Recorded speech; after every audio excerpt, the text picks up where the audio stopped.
ወዳጆቼ እያንዳንዱ ጎዳና በሚስጥራዊ ሁኔታዎችና ልናውቃቸው በማንችላቸው ነገሮች የተሸፈነ በሚመስልበት መስቀለኛ መንገድ ላይ እንደቆመን እናስብ። የእያንዳንዱ መንገድ የተለየ ውጤትና ልምድ ተስፋ ከሚሰጠን በላይ ለውሳኔ እንድንቸገርና ክብደት እንዲሰማን ያደርገናል።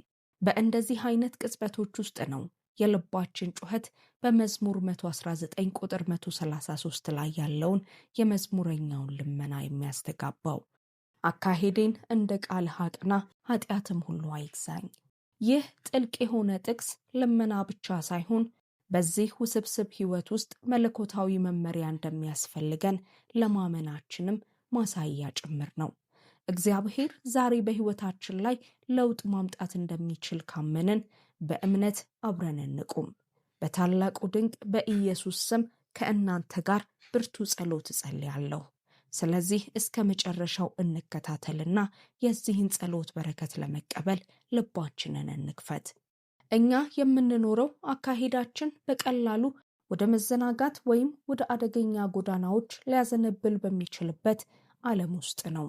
የምናደርጋቸው ምርጫዎች፣ የምንጓዝባቸው መንገዶች፣ የምናሳድጋቸው ግንኙነቶችና ከፍ አድርገን የምንይዛቸው እሴቶች ሁሉ ከእኛ ውስን ግንዛቤ በላይ የሆነ ጥበብን ይፈልጋሉ። በመጽሐፍ ቅዱስ ውስጥ የአካሄድ ወይም የእርምጃ ጽንሰ ሐሳብ ብዙውን ጊዜ የሕይወታችንን ጉዞ ያመለክታል። ይህም ሕይወት ረግቶ የተቀመጠ የማይለወጥ የማይንቀሳቀስ ነገር ሳይሆን ተከታታይ እንቅስቃሴዎችና ውሳኔዎች የሞሉበት መሆኑን ያስታውሰናል። በዚህ ጉዞ ውስጥ ብቻችንን አይደለንም። በቃሉ አማካኝነት ሊመራን ቃል የገባልን መሪ አለን። ለአፍታ ስለ ሕይወታችን እናስብ። የትኛውን አቅጣጫ መያዝ እንዳለብን ግራ ገብቶን መውጫተን የነበረበትን ጊዜያት እናስታውስ። የጉዞአችንን መስመር የቀረጹትን ትላልቅም ሆኑ ትናንሽ የውሳኔ ቅጽበቶችን እናስብ። አንዳንድ ጊዜ በፊታችን ያለው መንገድ በራሳችን ማስተዋል ብርሃን የበራልንና ግልጽ መስሎ ታይቶን ሊሆን ይችላል። ነገር ግን በገዛ ጥበባችን በመታመናችን ብቻ ስንት ጊዜ ራሳችንን በዝግ መንገድ ላይ ወይም ይብሱን አደገኛ በሆኑ ጎዳናዎች ላይ ቆመን አግኝተነው እናውቃለን። የልባችን መዝሙር የመዝሙረኛውን ጸሎት የሚያስተጋባው ለዚህ ነው። አካሄዴን አቅና። ይህ ሁሉንም መልሶች እንደማናውቅ የምናምንበት የትህትና ጸሎት ነው። ፍጻሜውን ከመጀመሪያው የሚያዩ እግዚአብሔር እንዲመራን የምንተማመንበት የእምነት ጸሎት ነው። ፈቃዳችንንና ምኞታችንን ለእርሱ ፍጹም ዕቅድ አሳልፈን የምንሰጥበት የእጅ መስጠት ጸሎት ነው። እግዚአብሔር አካሄዳችንን እንዲመራው ስንጋብዘው ነፃነታችንን አያሳጣንም። ይልቁንም በልዑል ጥበብና በፍቅሩ ብርሃን ለመመላለስ በመምረጥ ከፍተኛውን የነፃነት አይነት እየተለማመድን ነው። ቀጥሎ ያለው የጥቅሱ ሁለተኛ ክፍል ኃጢአትም ሁሉ አይግዛኝ የሚል ነው። ይህ በጣም ወሳኝ ነው። በጉዞአችን ትክክለኛውን መንገድ ስለማግኘት ብቻ ሳይሆን በጽድቅ ስለመመላለስም ጭምር ነው። ይህም ምርጫዎቻችን ከስነ ምግባር አንጻር ገለልተኛ አለመሆናቸውን ማወቅ ነው። እነርሱ ወደ ቅንነትና ንጽህና መንገድ ሊመሩን ወይም ከእርሱ ሊያርቁን ይችላሉ። እግዚአብሔር አካሄዳችንን እንዲመራው መጠየቅ በቀላሉ ሊጠልፉን ከሚችሉ ከኃጢአትና ከበደል ተጽዕኖዎች እንዲጠብቀን መማጸንም ጭምር ነው። በሕይወት ጉዞአችን ውስጥ የእኛን ትኩረት ለመሳብ የሚጮሁ ብዙ ድምፆች አሉ። የህብረተሰቡ፣ የባህሉ፣ የግል ምኞትና የገዛ ፍላጎቶቻችን ድምፆች። እነዚህ ድምፆች አንዳንድ ጊዜ እኛን ወደ እውነት የሚመራንን ያንን የእግዚአብሔርን ጸጥ ያለና የሚያንሾካሹክ ድምፅ ሊያፍኑት ይችላሉ። ነገር ግን የእግዚአብሔርን መመሪያ በቅንነት ስንፈልግ እርሱ ሊመራን ቃል ይገባልናል። በምሳሌ 3 ቁጥር 5 እስከ 6 ላይ እንደሚነግረን በፍጹም ልብህ በእግዚአብሔር ታመን፣ በራስህም ማስተዋል አትደገፍ፣ በመንገድ ሁሉ እርሱን እወቅ፣ እርሱም ጎዳናህን ያቀናልሃል ይላል። ይህ መለኮታዊ አመራርና ጣልቃ ገብነት የሚገኝበት የተስፋ ቃል ነው። ነገር ግን እግዚአብሔር እንዴት ይመራናል? በመዝሙር 119 ቁጥር 105 ላይ እንደታወጀው ለእግራችን መብራት ለመንገዳችንም ብርሃን በሆነው በቃሉ ይመራናል። በዮሐንስ 16 ቁጥር 13 ላይ እንደተረጋገጠው ወደ እውነት ሁሉ እየመራን በልባችንና በአእምሮአችን ውስጥ በሚናገረው በቅዱሱ መንፈስ ውስጣዊ መነሳሳት ይመራናል። በተጨማሪም ከሌሎች በሚገኝ ጥበብ የተሞላ ምክር በሁኔታዎችና ከእርሱ ፈቃድ ጋር የተጣጣሙ ውሳኔዎችን በማድረግ በሚመጣው ሰላም አማካኝነት ይመራናል። የእግዚአብሔርን መመሪያ መቀበል እያንዳንዱን የሕይወታችንን ገጽታ ለመቆጣጠር ያለንን ፍላጎት እንድንተው ይጠይቀናል።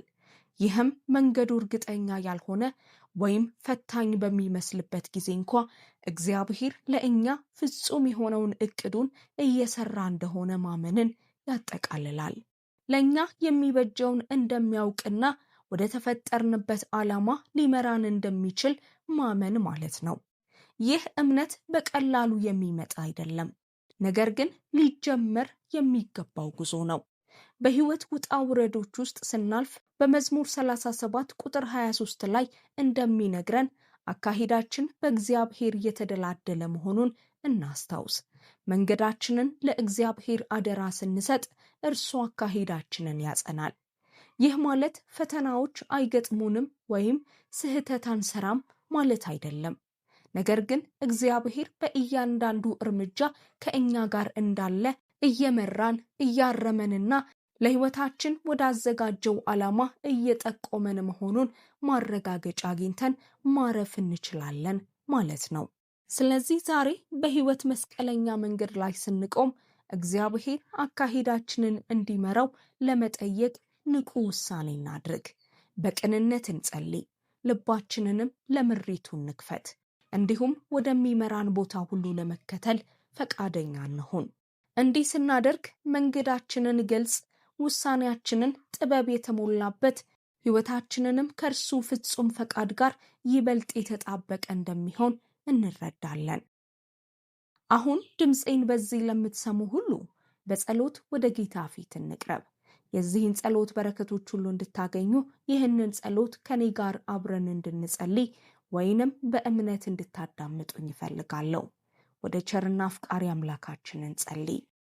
የሰማይ አባት፣ ሁሉን የምትችል ጽኑ የዘላለም አምላክ ቅዱስ እግዚአብሔር ሆይ በምስጋና በተሞላ ልብ ሆነን ወደ ፊትህ እንመጣለን። ሰማይንና ምድርን የፈጠርክ፣ ከዋክብትን የምታሰማራ፣ አካሄዳችንንም የምታቀና አንተ እውነተኛ አምላክ ነህ። አቤቱ ታላቅነትህና ኃይልህ ከኛ ማስተዋል በላይ ነው።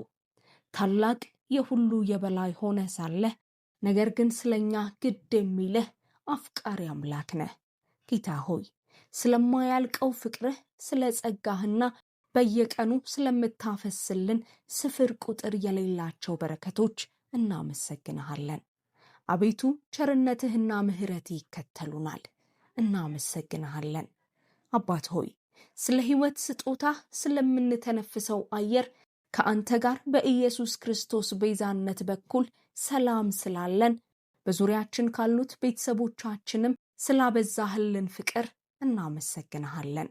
አቤቱ ደግሞ በተዋረደ መንፈስ ሆነን ለኃጢአታችን ይቅርታህን እንጠይቃለን። ጌታ ሆይ ከመንገድህ ለወጣንባቸው ጊዜያት ይቅር በለን። በራሳችን ማስተዋል ስለተደገፍንባቸው ስለነኛ ወቅቶች ይቅር በለን። አቤቱ አንተ ይቅር እንዳልከን እኛም የበደሉንን ሁሉ ይቅር እንላለን። በልባችን ውስጥ ያለውን ማንኛውንም ምሬትና ቅሬታ እንለቃለን። አባት ሆይ አንጻን፣ ቀናውንም መንፈስ በውስጣችን አድስ። ይህንን አዲስ ቀን ስትሰጠን በመንገዳችን በውሳኔያችን ሁሉ መለኮታዊ መመሪያን እንድትሰጠን እንለምንሃለን። አቤቱ እንደ ፈቃድህ እንዳንተ ሐሳባችንን ውሳኔያችንንና ተግባራችንን ምራ። የሚመራንን የአንተን እውነተኛ ድምፅ ለመለየት ጆሮአችንን አሰልጥን። ለእኛ ያለህን ዕቅድ መረዳት እንድንችል ጥበብን ስጠን። አቤቱ ቃልህ ለእግራችን መብራት ለመንገዳችንም ብርሃን ይሁን።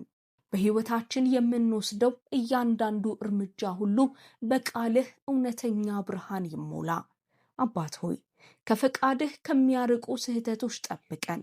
ግራ መጋባትን ለመፍጠር ወይም እኛን ለማደናበር የሚቃጣውን ማንኛውም የጠላት ዕቅድ በኢየሱስ ስም ስልጣን እንገስጻለን። በጌታ በኢየሱስ ስም በእኛ ላይ የተሰራ መሳሪያ ሁሉ እንደማይከናወን እናውጃለን። ከጉዳት ከልለን፣ በጽድቅ መንገድ ምራን፣ በእውነትና በቅን መንፈስ በፊትህ እንመላለስ። ጌታ ሆይ በፈተና ወቅትና ግራ በተጋባንባቸው ጊዜያት ጥንካሬንና እምነትን እንድትሰጠን እንለምንሃለን። ፈተናዎች ሲመጡ አንተ አለታችን፣ ጋሻችንና ምሽጋችን መሆንህን እንድናስታውስ እርዳን። በወደደን በእርሱ ከአሸናፊዎች ሁሉ እንበልጣለን ብለን በኢየሱስ ስም እናውጃለን። በየትኛውም አስቸጋሪ ሁኔታ ውስጥ ለመጽናት የሚያስችል ካንተ የሆነ ጽናትን፣ በጽኑ ፍቅርህና ኃይልህ የመታመን እምነትን ስጠን። አባት ሆይ የዓላማ ግልጽነትን እንድትሰጠን እንጸልያለን። አቤቱ ለሕይወታችን ያዘጋጀኸውን ልዩ መንገድ ግለጽልን። ተግባሮቻችንና ምርጫዎቻችን በእኛ ላይ ያኖርከውን የአንተን ጥሪ የሚያንጸባርቁ ይሁኑ። በኢየሱስ ስም ሕይወታችን ከመለኮታዊ ዓላማህ ጋር የተጣጣመ መሆኑንና አንተ በወሰንክልን ዕጣ ፈንታ ውስጥ እየተጓዝን መሆናችንን እናውጃለን። ቸር ጌታ ሆይ ፈቃድህን ለመረዳት ስንሻ መታዘዝንና እጅ መስጠትን አስተምረን። ሐሳብህ ከኛ ሐሳቦች ከፍ ያሉ መሆናቸውን አውቀን ፈቃዳችንን ለፈቃድህ እንድናስገዛ እርዳን። በሁሉም ውሳኔዎች ፊትህን እንድንፈልግና መመሪያህን እንድንከተል አድርገን። ማንኛውንም የአመጽ ወይም የትዕቢት መንፈስ በኢየሱስ ስም እናስራለን። ምሪትህን የሚቀበል ልብ እንዳለን በኢየሱስ ስም እናውጃለን። አባት ሆይ በግንኙነቶቻችን ውስጥ ምራን። ከሌሎች ጋር ያለንን ግንኙነት ባርክ። አንተን የሚያከብሩ ትስስሮችን እንድንመሰርትም እርዳን። በግንኙነቶቻችን ውስጥ ጥበብን እንድንይዝ፣ በሁሉም ግንኙነቶቻችን ውስጥ ፍቅርህንና ጸጋህን የማሳየት ችሎታ እንዲኖረን እንለምንሃለን። ግንኙነቶቻችን በአንተ ፍቅርና ጥበብ የሚመሩ ለስምህም ክብር የሚያመጡ እንዲሆኑ እንድትረዳን እንለምንሃለን። ጌታ ሆይ ውሳኔ በምናደርግበት ጊዜ ሰላምን ስጠን። እርግጠኛ ባልሆንባቸው ሁኔታዎች ውስጥ ምርጫዎቻችን ከፈቃድህ ጋር መጣጣማቸውን እንድናውቅ በእረፍትህ ሙላን። በኢየሱስ ስም ማንኛውንም የጭንቀትና የግራ መጋባት መንፈስ እንገስጻለን። በእያንዳንዱ ውሳኔ ውስጥ ሰላምህ በልባችን ውስጥ ይንገስ። አንተን የሚያከብሩ ምርጫዎችን ስናደርግ ሰላምህ ልባችንን ይሙላ። ሁሉን የምትችል ቅዱስ አባት ሆይ በጊዜ አቆጣጠርህ መታመን ይሆንልን። ነገሮችን ሁሉ በጊዜው ውብ አድርገህ እንደምትሰራው ቀን መመሪያህን ስንጠብቅ ታጋሾች እንድንሆን እርዳን። ማንኛውንም የትዕግስት ማጣት ወይም የብስጭት መንፈስ በኢየሱስ ስም እንገስጻለን። በሕይወታችን በእያንዳንዱ ገጽታ ላይ ፍጹም በሆነው ጊዜ በመታመን በእምነትና በልበ ሙሉነት ዓይናችንን ባንተ ላይ ብቻ አድርገን እንድንጠብቅህ እርዳን። አባት ሆይ ምሪትህን ለመከተል ድፍረትን ስጠን። መንገዱ ባይገባን ወይም ፈታኝ ቢሆን እንኳ በእምነት ለመመላለስ ቁርጠኝነትን ስጠን። ለእኛ ያለህን ዕቅድ ለመከተል ፍርሃት የሌለን መሆናችንን በኢየሱስ ስም እናውጃለን። ማንኛውንም የፍርሃት ወይም በሁለት ሐሳብ የማነከስን መንፈስ እንገስጻለን። ጥሪህን ለመከተል ድፍረትና ልበ ሙሉነት ከአንተ ዘንድ እንዲሆንልን እንጠይቅሃለን። ጌታ ሆይ ደግሞ ስለምንወዳቸው ሰዎች እንጸልያለን። የአንተ በረከት፣ መመሪያና ጥበቃ በእነርሱ ላይም ይሁን። በሕይወታቸው ውስጥ ፍቅርህንና ጸጋህን ይለማመዱ። ጌታ ሆይ አሁን ይህን ጸሎት በጋራ ስንጸልይ አሁን በፊትህ ለተከፈቱ ልቦች ሁሉ እናመሰግንሃለን። እርስ በርሳችን በመስማማት በአንድ ልብ ሆነን ወደ ፊትህ እንመጣለን። በስምህ ድልን እንቀበላለን። ፈውስ ለሚያስፈልጋቸው ፈውስን እናውጃለን። ስለምታደርግልን ጥበቃና መመሪያም እናመሰግንሃለን። በአንድነት ከአንተ ጋር በምናደርገው የዕለት ተዕለት ጉዞአችን ውስጥ እንዲመራንና እንዲያበረታን በቅዱሱ መንፈስህ እንድትሞላን እንለምንሃለን። መንግሥት ያንተ ናትና ኃይልና ክብር ከዘላለም እስከ ዘላለም ላንተ ብቻ ይሁን። ጸሎታችንን ስለሰማህና ስለመለስክልን እናመሰግንሃለን። በታላቁ ጌታ በኢየሱስ ድንቅ ስም እንጸልያለን። አሜን። የዚህ ጸሎት በረከቶች ሁሉ አሁን በእናንተ ላይ እንደሆኑ በኢየሱስ ስም አውጃለሁ። በዚህ ጸሎት ከተባረካችሁ አሜን የሚለውን ቃል ከታች ባለው የአስተያየት መጻፊያ ቦታ ላይ ይጻፉ። ሌሎች ሐሳብ አስተያየቶችም ካሏችሁ እንዲሁ አካፍሉን።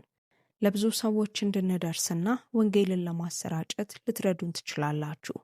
ቪዲዮውን ከጓደኞቻችሁ ወይም ከቤተሰቦቻችሁ ጋር በማጋራት እና እናንተም ላይክ የሚለውን ቁልፍ በመጫን ይህን ማድረግ ትችላላችሁ። ለተጨማሪ ቪዲዮዎች ቻናላችንን ሰብስክራይብ ማድረጋችሁን አይርሱ። ቤተሰባችንንም ይቀላቀሉ። የምታደርጉትን ሁሉንም አይነት ድጋፍ እናደንቃለን። ጌታ ኢየሱስ ይባርካችሁ። በረከት ለመሆን ተባርካችኋል። የጸሎት ጥያቄዎቻችሁን በኮሜንት መስጫው ላይ ከማስቀመጥ አትከልከሉ። እንጸልይላችኋለን።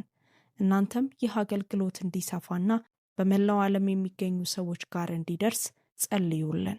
በእምነትም ከኛ ጋር እንድትቆሙ እናበረታታችኋለን። ክብር ሁሉ ለእግዚአብሔር ይሁን። የጌታችን የኢየሱስ ክርስቶስ ጸጋና ሰላም ከሁላችሁ ጋር ይሁን። ተባረኩ።